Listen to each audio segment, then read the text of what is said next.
Hey there, my wedding planning friends, and welcome back to my channel.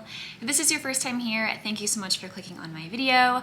I'm Emily Summer. I'm a wedding planner based in Montana, and I make weekly videos on wedding planning tips and advice. So a couple of weeks ago, I posted a video that I also shared on my TikTok, which I think I accidentally posted rage bait, and I had no intention of doing that. And if you follow me on TikTok, you can see in the comments that it got people really heated, and there was a lot of divide and a lot of opinions on the matter. So today I'm going to do a similar video, but a more positive spin on that. So the video that I'm talking about is I discussed the most common things that guests dislike at weddings. So their least favorite parts at weddings. And of course, this is 100% opinion based. I just kind of polled my audiences on Instagram and just asked around on friends of mine, family members, people that have attended weddings recently, and just kind of got the most common responses. And I did the same thing to find out what their favorite parts about weddings are. So that's what we're gonna go through today. And there's a lot of irony here that you will see.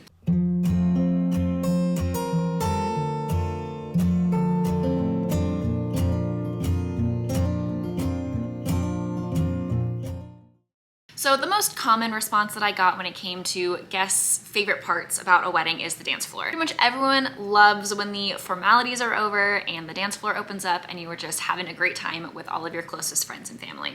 Ironically enough, the second most common answer was the maid of honor, best man, and parent speeches, which were toasts. Which this was the one thing that I feel like people thought about the most. When I posted the least favorite things video, it seemed like this was the most common response. Most people were complaining about speeches being too long or being boring or just having to sit through them. So I found it very funny that a lot of people also said that this is their favorite part, which I really enjoy speeches at weddings. I said this in the last video. I think it's such a great way to get kind of a little bit more insight into the couple based on who's giving the toast or the speech, especially if you don't know one of them all that well. And I think where it can go awry is having individuals that aren't necessarily natural speech givers or have anxiety speaking in front of people. So if you're like, shoot, what do I do? A lot of people hate it, a lot of people love it.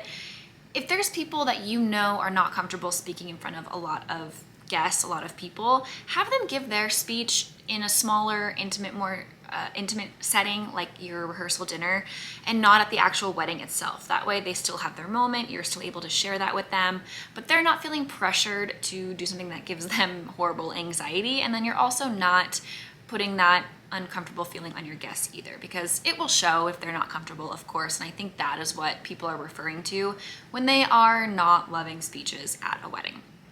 Also great to give them a time limit. Tell each individual like 2 to 3 minutes would be great to have that as kind of their maximum time limit for their speeches, and that way you can cruise through them a little bit quicker.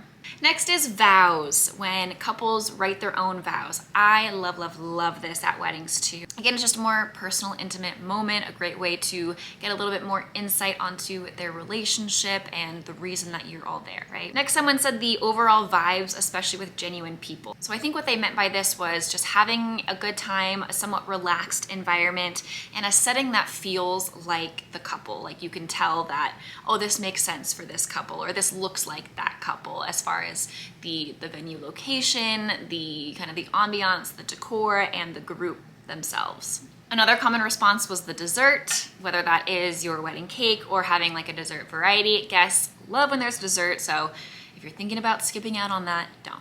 Number 6 was personalized touches, which again, this is one of my favorite things as well. When you go to a wedding and you can see that they put thought into the small details in a non-monetary way. So bringing in things that have to do with their personal lives or their relationship or their pets or whatever it might be, to kind of pull in personal touches here and there into the wedding rather than making it kind of this generic or grand, like you're just going all out on your flowers. To have an impact, you can make an impact with just small details and small personal details at your wedding.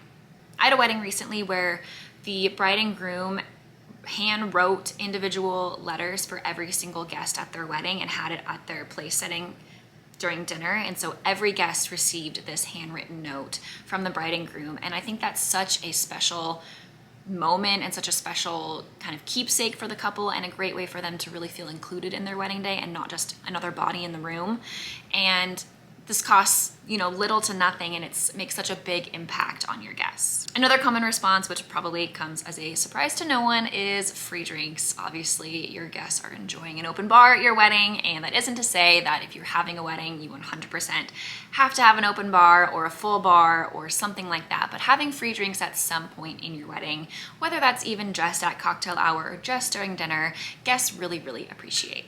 And finally, another one of my personal favorites is when you can just tell how genuinely in love the couple is and how happy they are to be there. I have attended and been to some weddings where you don't really see them together the whole time. They might seem like they're a little bit more stressed and worried about the wedding itself and the details of the wedding rather than enjoying it with their partner or celebrating with their friends and family or their partner. And when I am working a wedding or attending a wedding where you can just see it, it's written all over their face, all over their body language, how just happy and in love they are on their wedding day. Very few things bring me more joy than that. So those were the most common responses that I received, and I feel like it's important to note that not a single person mentioned anything relating to the decor itself or how much money the couple seemed to have spent. So if you're agonizing over the small details or what the floral display is going to look like or any decor related piece, just let it be known that guests don't really care about it all that much. So prioritize what makes sense to you and kind of take this list with a grain of salt, use it however makes sense to you. Hopefully you found this video helpful. If you did, please like and subscribe to get weekly videos on wedding planning tips and advice, and we'll see you next week.